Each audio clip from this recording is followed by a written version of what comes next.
And our first main topic today gets submitted to us by Michael Burgett.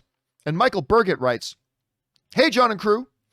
Jordan Vogt-Roberts, director of Kong Skull Island, is set to direct a live-action version of the popular anime franchise Gundam, or Mobile Suit Gundam, for Netflix, per a report from Deadline.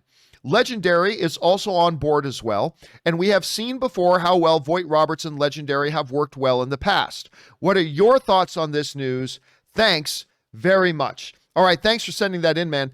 And yeah, listen, there has been a lot of talk over the past 13, 14, 15 years about live action versions of Gundam, live action versions of what's the other giant mecha robot anime thing? Robotech, which I think Tobey Maguire was at one point attached to produce and maybe even star in. That was like 12 years ago, and nothing ever happened to that. But we've heard a lot of reports over the year of Gundam, Robotech, several of these things. Nothing really ever comes to fruition. Well, now we've got, of course, the director of Kong Skull Island, which I quite like. I like that movie. Now he's supposedly signed on to do a Mobile Suit Gundam movie for Netflix. This comes to us from the folks over at Variety, who writes, "From giant apes to giant robots, filmmaker Jordan Vogt-Roberts, Kong Skull Island, is set to direct and produce a live-action adaptation of wildly popular anime series Gundam for Legendary and Netflix," the streamer announced on Monday.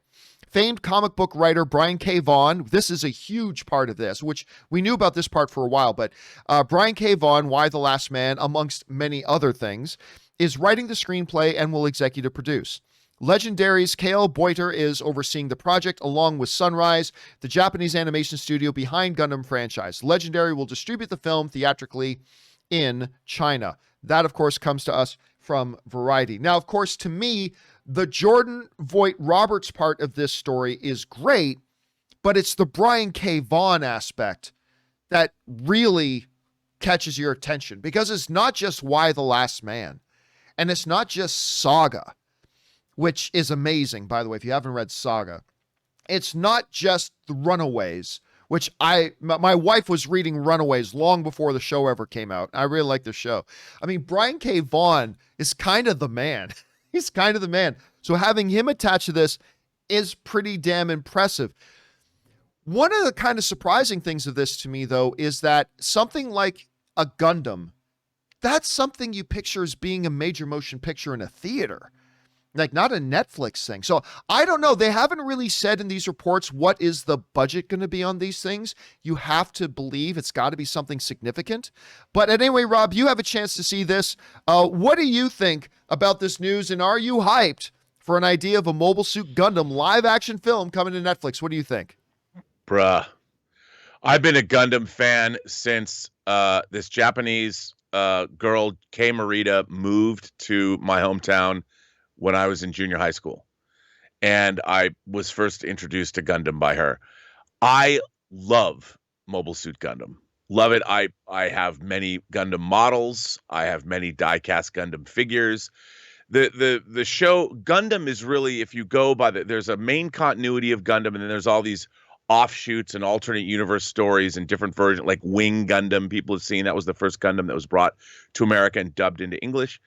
I love this franchise. And at the core of this franchise is basically a message of anti-war, because it's about revolution, and it's about people that live in space, colonists that live in our solar system that want to, well, the core story is about they want to break free. They want their independence. It's basically about a war between Earth and the Principality of Zeon.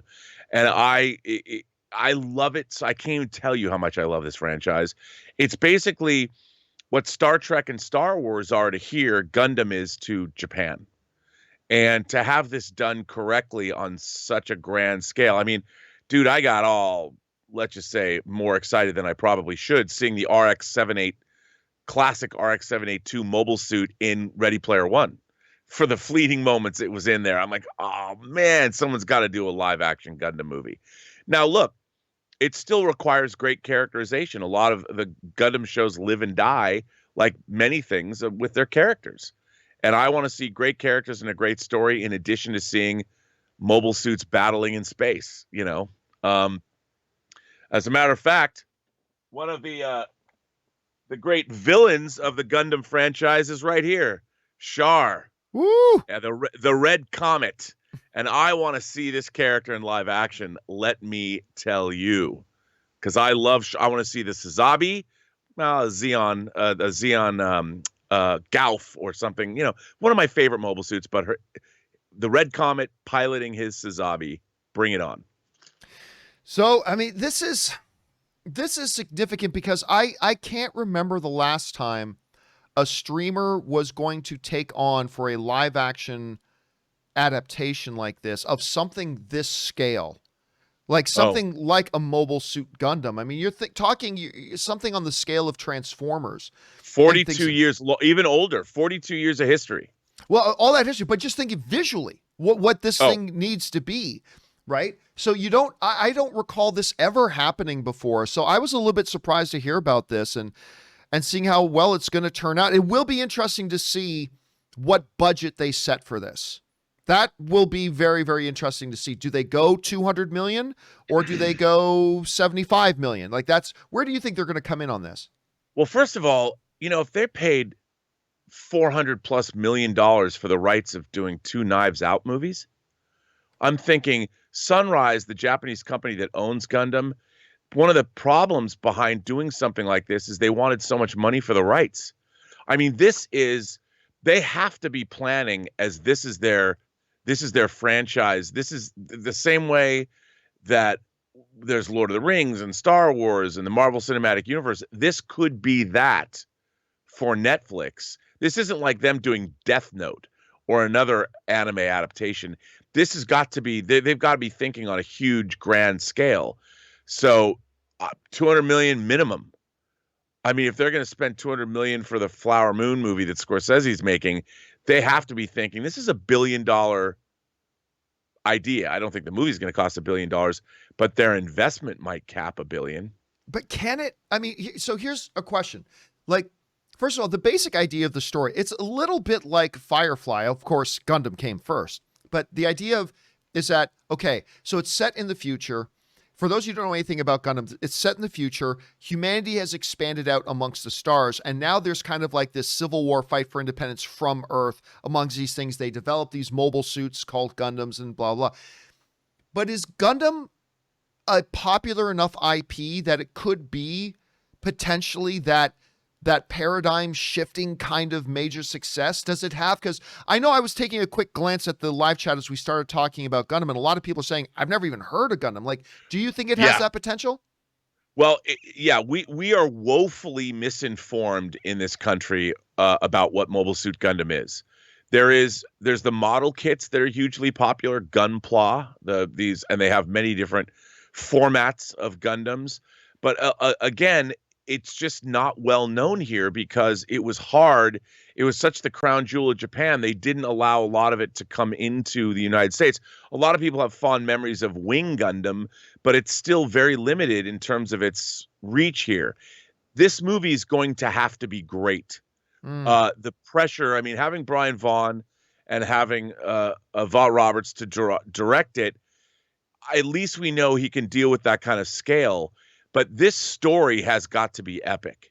I mean, they're going to have to make this in grand fashion. Otherwise, it'll be like every other, well, not every other, but I mean, one of my favorite manga adaptations was Edge of Tomorrow. All you need is kill, live, die, repeat. That was really well done because you had Tom Cruise in it. I mean, I think this movie is going to need marquee names playing the main characters. There's such a rich history here, but it's so dense. They really need to, I mean, this is a tall order, man. And the potential for failure is large. But I think it could be. Once people see it, this could be the kind of thing for television that people are going to be like, I can't wait. This could be a Game of Thrones type show if it's done correctly.